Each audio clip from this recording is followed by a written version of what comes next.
Refrigeración. Este es el primer capítulo de una serie de charlas.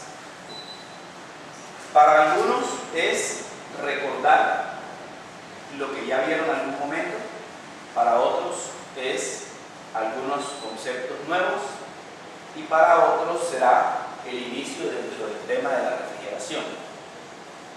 La idea es hablar el mismo idioma,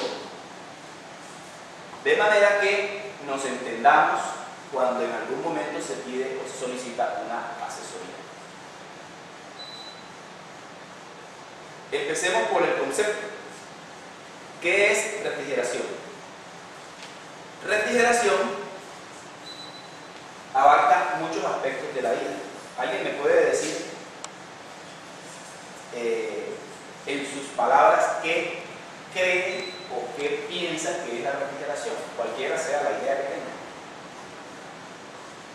De a uno, por favor. Todos a la vez no podemos preguntar. Bueno, cualquier idea que tengan de refrigeración. Modificar la temperatura de un lado a otro. Modificar la temperatura, correcto. ¿Alguien más?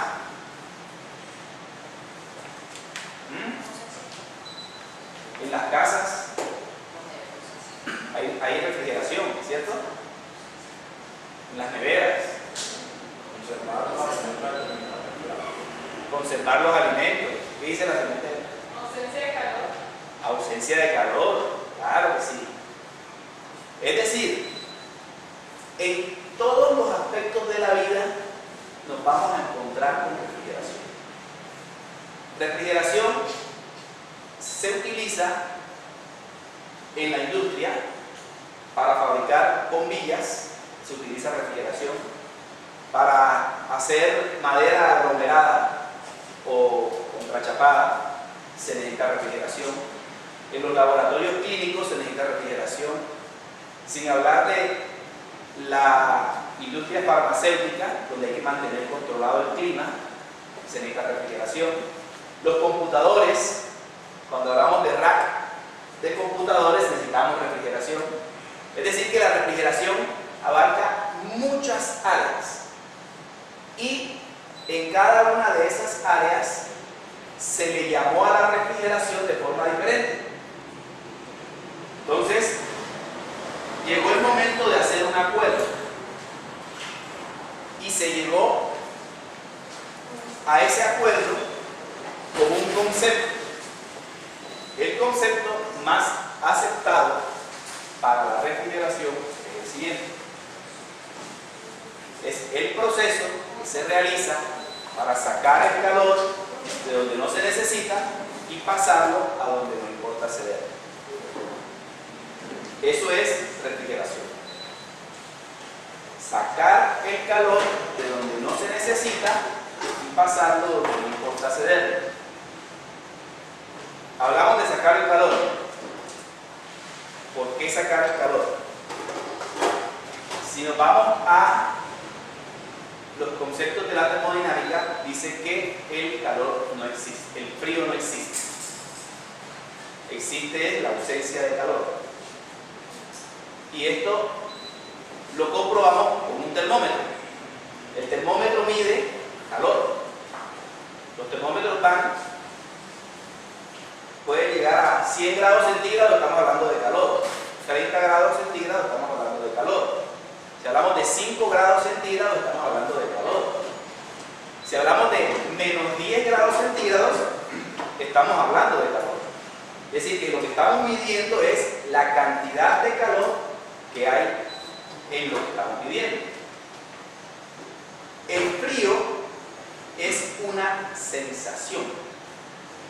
Es la sensación de frío. Por lo tanto, lo que se mide no es el frío, sino el calor, la cantidad de calor. La refrigeración es sacar el calor.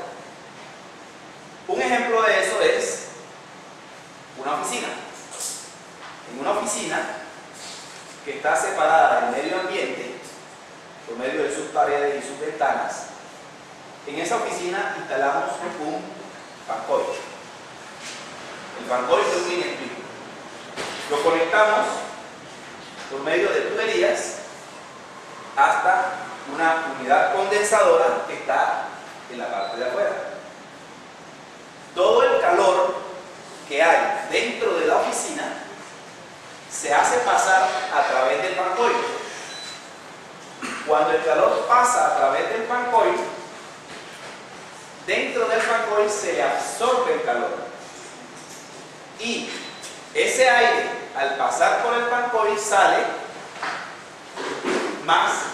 con más baja temperatura. Es decir, se le absorbió el calor y salió a menor temperatura. En términos del argot popular, diríamos, salió más frío. ¿Es correcto? Salió más frío. Todo el aire que hay dentro de la oficina se hace pasar a través del fan coil y cuando ese aire sale del fan coil sale frío. ¿Qué pasó con el calor que hay dentro del que se quedó aquí? Es trasladado por medio de las tuberías hasta la unidad condensadora. En la unidad condensadora, ese calor se deja en el medio ambiente. Ahí vemos representado el concepto de sacar el calor. El calor que estaba en la oficina lo pasamos al medio ambiente. ¿Cómo se hace eso dentro del aparato? Eso es lo que vamos a ver ahora. ¿Cómo se realiza la extracción del calor?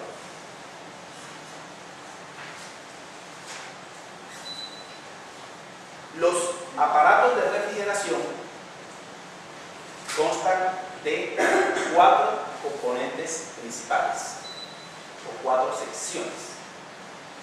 Esas 4 secciones son el compresor, el condensador, la expansión y el evaporador. 4 secciones básicas de todo sistema de refrigeración, desde el más pequeño hasta el más grande. Son 4 secciones básicas. Una nevera pequeñita tiene esas 4 secciones. Un aire acondicionado, por ejemplo, tiene esas 4 secciones. 4 secciones básicas. Cada una de ellas juega un papel fundamental dentro del sistema de refrigeración. Esas 4 secciones están interconectadas por medio de una tubería. Dentro de esa tubería va un quinto elemento llamado refrigerante. El refrigerante es el encargado de hacer el transporte del calor. Y el refrigerante está dentro del sistema de forma permanente y en un ciclo infinito. El refrigerante va a estar dando vueltas dentro del sistema de forma infinita. En un sistema que está bien instalado, el refrigerante no se daña, no se sale, no entra nada donde está el refrigerante y puede llegar a durar, en un sistema bien instalado, puede llegar a durar hasta 5 años trabajando de forma continua, sin apagarse. Interfiere en otras cosas como los mantenimientos y las cosas, pero un sistema de refrigeración tiene tanta tecnología o más que el motor de un carro. Imagínense usted un carro funcionando 5 años continuos. No puede. Escasamente a los 2 años ya hay que repararle el motor si lo trabajamos de forma continua. Un sistema de refrigeración puede trabajar y está diseñado para trabajar 5 años continuos. En las visitas que se hacen a las fábricas, existen en este momento equipos que tienen cronometrado el tiempo que tienen de funcionamiento sin apagarse. Y se les lleva un récord de su funcionamiento. Quiere decir que si un sistema está bien seleccionado, bien instalado, puede durar muchísimo tiempo. Vamos a ver la función o cómo se realiza el proceso de extraer el calor y lo que hace cada una de las secciones. Empecemos por el compresor. El compresor es el encargado de mover el refrigerante. Moverlo, comprimirlo. Cuando se comprime, se eleva la presión. Y por otro concepto de la física es presión y temperatura son directamente proporcionales. De manera que si hay mayor presión, hay mayor temperatura. Si hay menor presión, hay menor temperatura.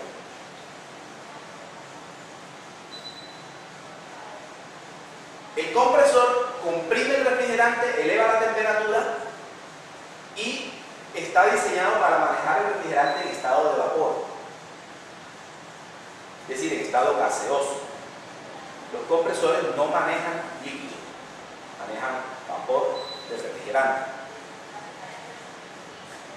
El proceso, comercialmente hablando, se puede hacer de tres formas: con un compresor reciprocante, o de pistón, un rotativo o un scroll.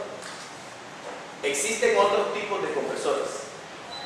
Existen los centrífugos, existen los abiertos, los semiherméticos, diferentes tipos de compresores, los de tornillo. Sin embargo, comercialmente hablando, en aire acondicionado esto es lo más normal y tradicional. El compresor de pistón o reciprocante es el más antiguo de todos tres. Se utilizaba mucho hasta hace algunos años, ya en este momento está cayendo en decadencia. Ya muy pocos equipos traen compresores de pistón. El compresor rotativo es una mejora a ese sistema reciprocante. Vamos a ver cómo realiza la compresión cada uno. El de pistón, como su nombre lo indica, es un pistón que al retroceder, cuando el sistema retrocede, succiona el refrigerante. Cuando avanza, comprime el refrigerante. De manera que por cada vuelta que da el motor, realiza la mitad del trabajo. La mitad succionando, la mitad comprimiendo. El rotativo son dos cilindros, uno interno y uno externo. El interno, que es el que se mueve, está echado hacia un lado, de manera que cuando gira se hace una cámara de vacío de este lado y de este lado comprime. Como pueden ver, hace las dos funciones al mismo tiempo. Al mismo tiempo que está succionando, al mismo tiempo está comprimiendo. Quiere decir que si lo hace al mismo tiempo es más eficiente que el compresor pistón. El compresor scroll tiene dos espirales, una fija y una móvil. La espiral móvil no gira, no da vueltas, hace un movimiento circular, es decir, en esta forma. Y eso lo hace para obtener dos puntos de succión. Cuando se pega hacia un lado, succiona y empieza a comprimir. Cuando se mueve hacia el otro lado, succiona y va comprimiendo, de manera que realiza el doble de succión para una sola compresión. Por lo tanto, el compresor scroll es más eficiente que el compresor rotativo y mucho más eficiente que el compresor de pistón. Ahora, cuando hablamos de eficiencia, no estamos hablando de la producción de BTU. Estamos hablando de consumo de energía. ¿Por qué? Si hiciéramos un comparativo de 3 compresores de la misma capacidad,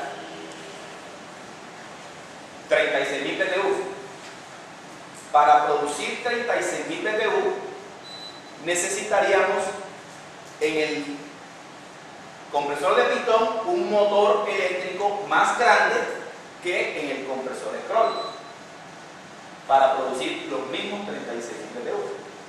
De manera que en el scroll vamos a trabajar con un motor más pequeño. Al trabajar con un motor más pequeño, consume menos energía para producir los mismos 36.000 BTU. Miremos ahora cómo funciona un compresor scroll. Lo vemos. El motor eléctrico es esta parte, la parte de abajo.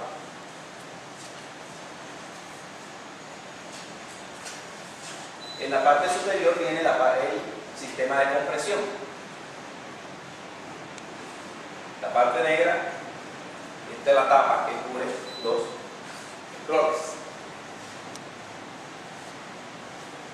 Aquí vemos el scroll fijo, el scroll móvil. Como pueden ver, succiona por 2 puntos hacia un mismo centro de compresión, por lo tanto es más eficiente. Siempre está succionando.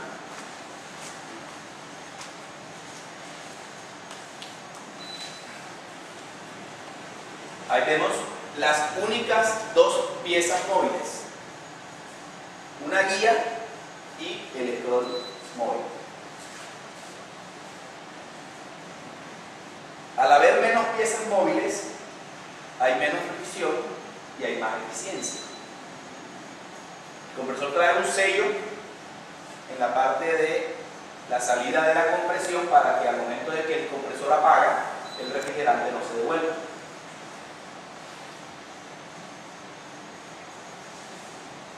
Ahí vemos el scroll fijo y vemos el scroll móvil junto con la guía y el eje del motor.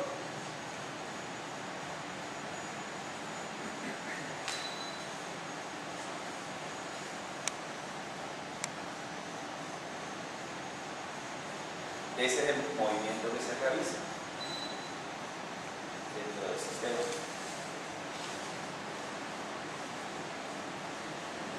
El sistema scroll tiene sus pequeños detalles, como por ejemplo,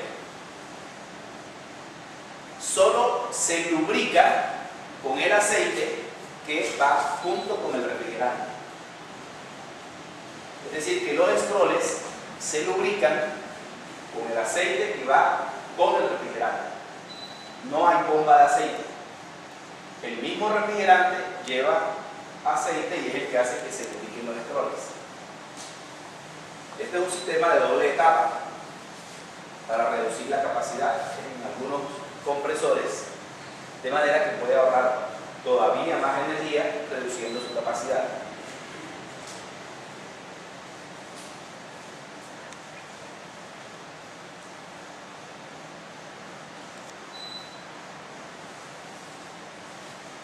El compresor scroll no tiene sellos mecánicos, como en los antiguos de pistón, que traían unos sellos o flappers que se llamaban.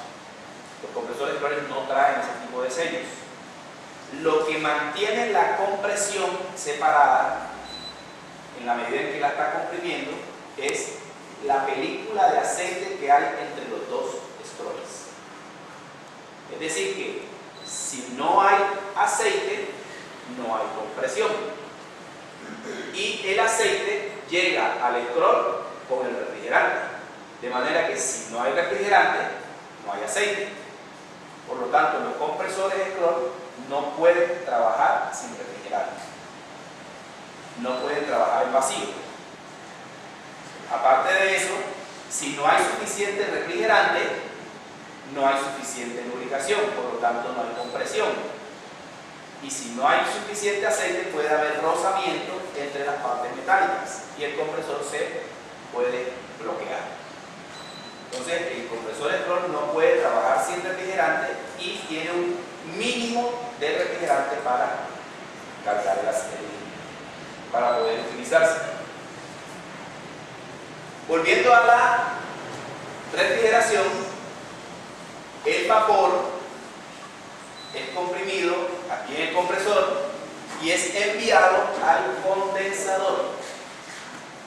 En el condensador se da un proceso que todos vimos hace algunos años, por allá en tercero de primaria. ¿Se acuerdan de los estados de la materia? ¿Se acuerdan? ¿Cuáles son? ¿Para qué me dicen? Sólido, líquido y gaseoso. Correcto. Tienen 5 puntos. Sólido, líquido y gaseoso. ¿Y alguien se acuerda así por casualidad qué se necesita para cambiar de estado? Calor. Sí. La teoría dice energía. ¿Se necesita energía o se desprende energía? Eso nos decían los profesores en su época. Para cambiar de estado, ¿se necesita energía o se desprende energía? En este caso, para pasar de vapor a líquido, se desprende energía. ¿Energía en qué forma? En forma de calor. En el condensador, el refrigerante que viene a una temperatura del compresor empieza a circular por el condensador y la temperatura se baja. Al bajar la temperatura, se pasa de vapor a líquido. Del condensador sale completamente convertido en líquido. Aquí vemos un par de ejemplos de condensadores. Un condensador de aire central y un condensador de microfluidos. Es bueno aclarar un punto. Esto que ustedes ven aquí es un condensador. Cuando ese condensador está acompañado de un motor ventilador y de un compresor, se le llama unidad condensadora. Es decir que a este solo aparatico se le llama condensador, al serpentín, condensador. Cuando está junto con el compresor y junto con las láminas, latas, se le llama unidad condensadora. Volviendo a la refrigeración, del condensador sale en estado líquido. ¿Sí? Al salir del condensador, es enviado hacia la válvula de expansión, hacia el sistema de expansión. En el sistema de expansión, el equipo, el refrigerante, es obligado a pasar por un orificio pequeñito. Al venir en estado líquido y pasar por ese orificio pequeñito, se le obliga a perder presión. Al perder presión, se convierte en pequeñas partículas de refrigerante líquido. Pequeñas partículas de refrigerante líquido. De manera que esas pequeñas partículas, como fueron obligadas a cambiar de presión, están buscando calor para evaporarse. Un ejemplo de eso es un atomizador. Esto que ustedes ven aquí es un atomizador. Un líquido dentro de este tarro, la parte superior es vapor del mismo líquido que está aquí. Cuando yo ejerzo presión sobre la válvula, estoy comprimiendo este vapor y obligando el líquido a subir por esa manguerita y a salir por este orificio que está aquí. ¿Cierto? No cae. ¿Por qué no cae? Porque al salir en pequeñas partículas absorben calor del alrededor del ambiente y se evaporan. Por eso, al aprisionar, se evaporan, salen convertidas en pequeñas partículas de líquido, que al absorber el calor del alrededor, se evaporan. En la expansión, en el sistema de refrigeración sucede exactamente lo mismo.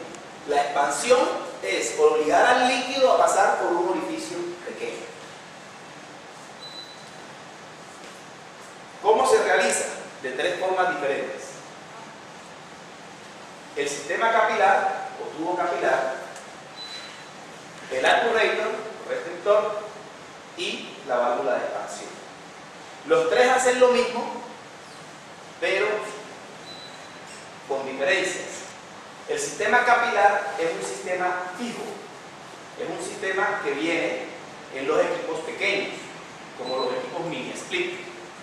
Los equipos mini split vienen con sistema capilar y el capilar viene calculado en distancia y diámetro que va del diámetro de la tubería. El diámetro de la tubería y la distancia hace la expansión. De manera que para cada capacidad de equipo hay un diámetro y una distancia. Y es fijo, no se puede variar. Para hacerlo tendríamos que hacer algunos cálculos para poder utilizar otro capilar. El actuator o restrictor es este que está aquí. Como una balita de bronce con un orificio. Esa balita de bronce se utiliza para poder cambiarla. ¿Por qué se cambia? Porque el sistema de refrigeración es diseñado en el laboratorio y con unas condiciones controladas. En esas condiciones que simulan un medio ambiente normal, se calcula el equipo y se determina qué número de actuator o restrictor necesita el equipo. Y el fabricante envía ese número con el equipo. Cuando nosotros instalamos el sistema de refrigeración en un sitio cualquiera, nos encontramos con que las tuberías no van en línea recta. Suben, bajan, tienen curvas, tienen codos, una serie de situaciones que cambian completamente el sistema de cuando fue diseñado. Para eso se utiliza el restrictor, para ajustar el sistema a las necesidades de la instalación, para llevarlo a que dé su mejor rendimiento. El otro sistema de expansión es la válvula de expansión. Es la más eficiente. ¿Por qué? Porque hace lo que haríamos manualmente al cambiar la varita del restrictor, lo hace automáticamente, de forma automática. ¿Cómo lo hace? Dos formas. Una es esta, una válvula de expansión con ecualizador interno. El refrigerante entra por aquí, pasa por este orificio y sale por aquí convertido en pequeñas partículas de refrigerante líquido. Aquí vemos un resorte, el cual está unido a este pistoncito, y ese resorte está unido a un bulbo. Ese bulbo contiene refrigerante, el mismo refrigerante con el que va a trabajar el equipo, el mismo tipo de refrigerantes. De manera que si la válvula es para refrigerante 22, trae refrigerante 22. Y si la válvula es para refrigerante 410A, trae 410A. Por lo tanto, las válvulas no se pueden intercambiar. Cada válvula es exclusiva para su refrigerante. Entonces, el bulbo, ¿qué hace? Sensa la temperatura que hay a la salida del evaporador. Al sensar la temperatura, ejerce una presión sobre el orificio. Es decir, aquí se sensa la temperatura y como presión y temperatura van de la mano, mayor temperatura, mayor presión. Por lo tanto, este pistoncito abre y cierra de acuerdo a la temperatura que se censa aquí. ¿Me expliqué bien? ¿Sí? Si alguien dice no, lo ve. Este tipo de válvula es utilizada en refrigeración en equipos pequeños. En aire acondicionado y en refrigeración en equipos de más de 1.5 toneladas se utiliza este otro tipo de válvula. Es muy parecida, con una diferencia. El refrigerante entra por aquí y sale por aquí convertido en pequeñas partículas de refrigerante líquido.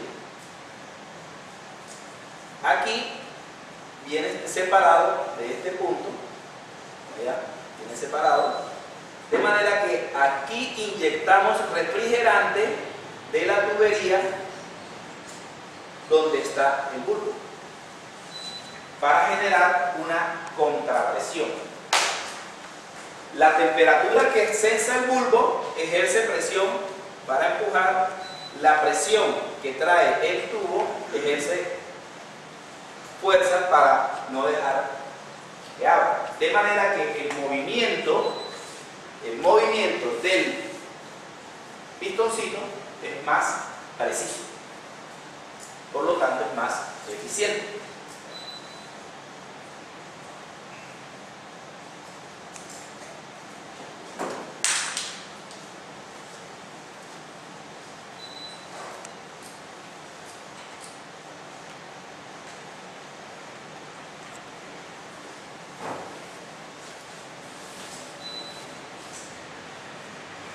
Ya tenemos el refrigerante convertido en pequeñas partículas de refrigerante líquido que quieren evaporarse. ¿Y dónde se evaporan? En el evaporador. En el evaporador sucede el efecto contrario que en el condensador. En el condensador se le extraía calor y pasaba de vapor a líquido. Aquí esas pequeñas partículas empiezan a hacer el recorrido y van absorbiendo el calor que hay alrededor del evaporador. Al absorber ese calor, se evaporan y se convierten en gas refrigerante en estado de vapor. Si el sistema está calculado bien y está bien instalado, todo el refrigerante líquido que entra en estado de pequeñas partículas se evapora completamente al salir del evaporador. Si hay una falla, ya no hace el mismo proceso. Aquí vemos dos ejemplos de evaporadores. Uno con sistema capilar y otro con válvula de expansión. El aire entra por la parte de abajo, pasa a través del serpentín. Aquí en el serpentín, dentro de la tubería, está el refrigerante en pequeñas partículas que absorben el calor del aire que va pasando alrededor. De manera que cuando el aire entra por aquí, entra a una temperatura, cuando sale por aquí, sale a una menor temperatura. Todo ese refrigerante convertido en vapor se traslada hasta el compresor nuevamente. Y aquí vemos, en resumen, aquí comprimimos el refrigerante, aquí en el condensador le quitamos temperatura, se convierte en líquido, ese líquido llega a la válvula, al sistema de expansión, se le obliga a pasar por un orificio diminuto y se convierte en pequeñas partículas de gas refrigerante líquido que al pasar por el evaporador se evapora completamente y vuelve al compresor.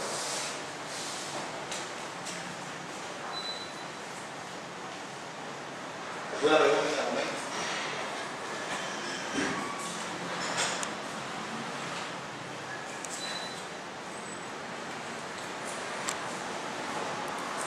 Si el sistema está bien, eso va a suceder infinitamente. Infinitamente.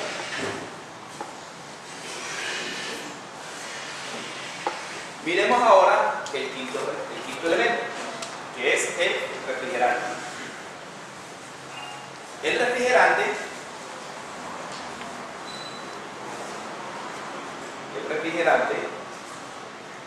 es una mezcla de productos químicos, elementos químicos de la naturaleza. El refrigerante debe ser fácilmente evaporable y fácilmente condensable. Todos los elementos de la naturaleza son evaporables. Hasta el hierro, vamos a utilizar de ejemplo el hierro. El hierro necesita 3000 grados centígrados para volverse líquido y 15.000 grados centígrados para evaporarse. Es decir, que hasta el mismo hierro podemos evaporarlo. Pero sin embargo no nos sirve como refrigerante porque necesitaríamos unas temperaturas exageradas. El agua cambia de estado de líquido a vapor a 100 grados centígrados, ¿cierto? Imagínense que utilizáramos el agua como refrigerante. Necesitaríamos evaporarlo a 100 grados, necesitaríamos un sistema muy grande. Existen otros elementos químicos que son mucho más fáciles de cambiar de estado, como el cloro y el flúor, que contenían los primeros refrigerantes. Los primeros refrigerantes, el refrigerante 11, el refrigerante 12, el refrigerante 22 y el 502, su composición era el clorofluorocarbonados. Contenían cloro, contenían flúor. El cloro daña la capa de ozono y el flúor produce efecto invernadero. Por lo tanto, estos refrigerantes, algunos de ellos como el 11 y el 502 fueron retirados completamente del mercado. El refrigerante 12 está siendo retirado del mercado, ya está prohibida su importación a Colombia. El refrigerante 22 está en un proceso de retiro del mercado. Ya en este momento está restringida la importación, aunque no prohibida a Colombia. Sin embargo, en los Estados Unidos ya el refrigerante 22 está completamente prohibido. Los equipos que se fabrican en Estados Unidos con refrigerante 22 se entregan sin carga de refrigerante, porque no se puede ni siquiera almacenar, no se puede tener refrigerante 22.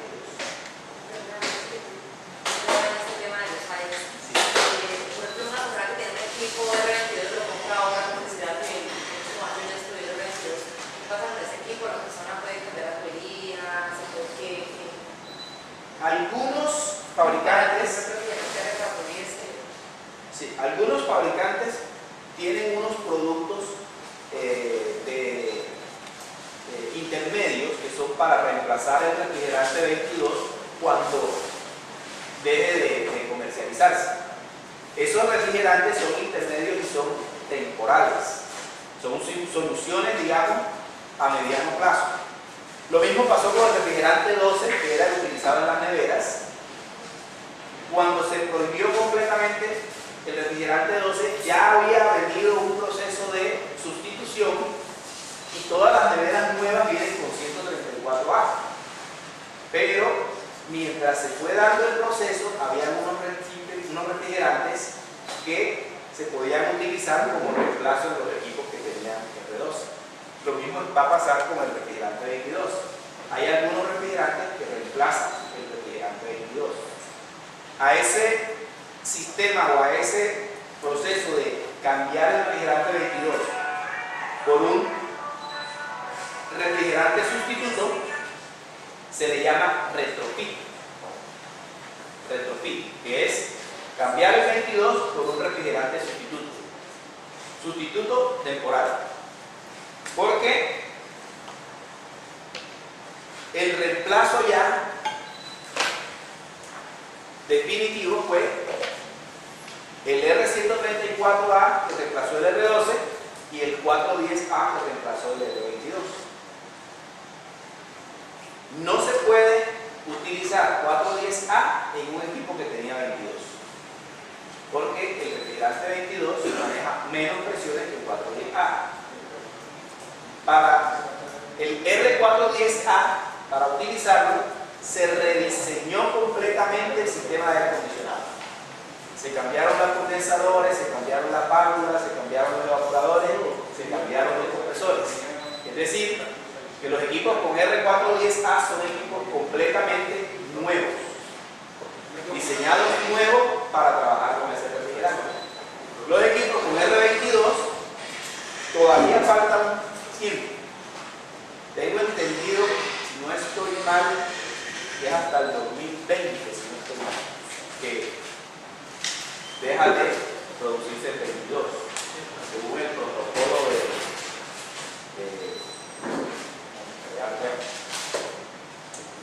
según los acuerdos internacionales.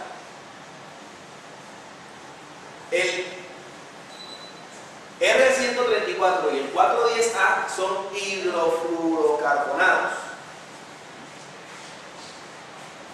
o hidrofluorocarbono. No dañan la capa de ozono, es decir, se arregló una parte del inconveniente, pero siguen teniendo flúor, por lo tanto, producen efecto invernadero. De manera que no son tan ecológicos, pero sí se soluciona una parte del problema. De todas maneras, el refrigerante no debe expulsarse al medio ambiente, se debe utilizar equipos de recuperación de refrigerante.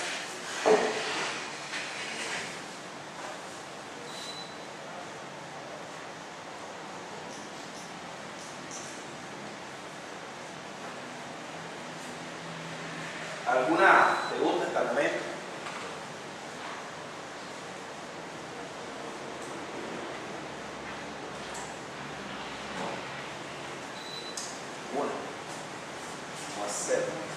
Bueno, entonces el refrigerante es el encargado de hacer el transporte del calor del evaporador hasta el condensador.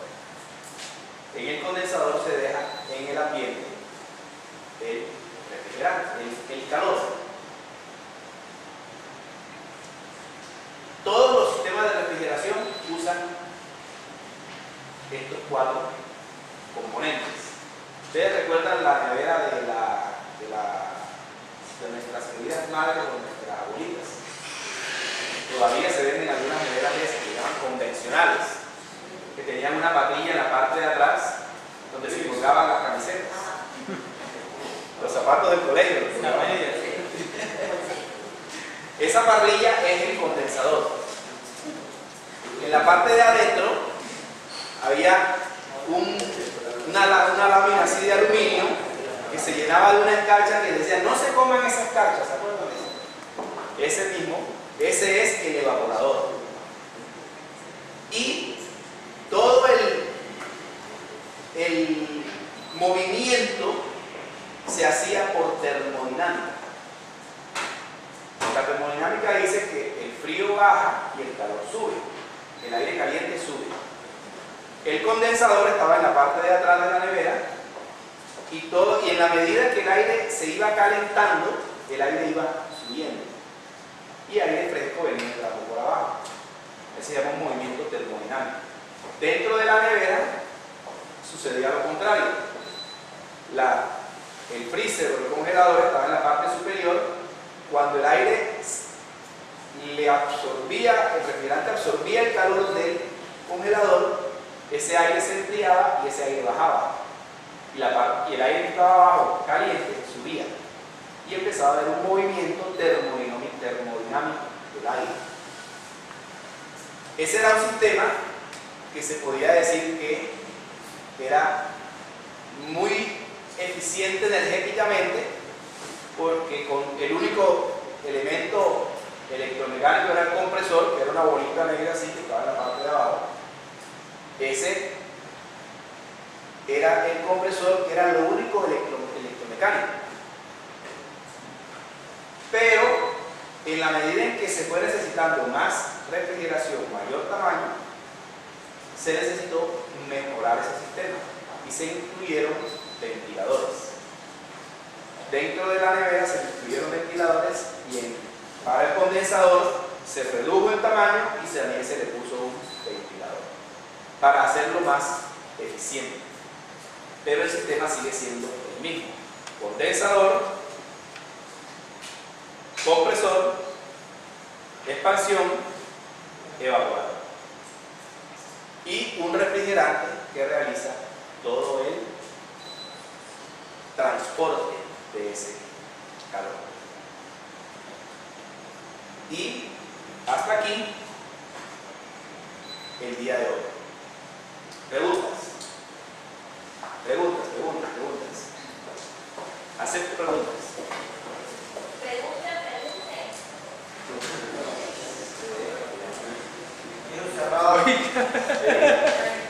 Hablaba de que las presiones en el refrigerante R410A ¿Sí? son más bajas. No, al revés. El R22 tiene presiones más bajas que el 410A. Cuando pronunció, se equivocó. Entonces lo aclaro. El R410A tiene presiones más altas que el R22. El R22 tiene presiones más bajas. Por lo tanto, no se puede hacer no se puede intercambiar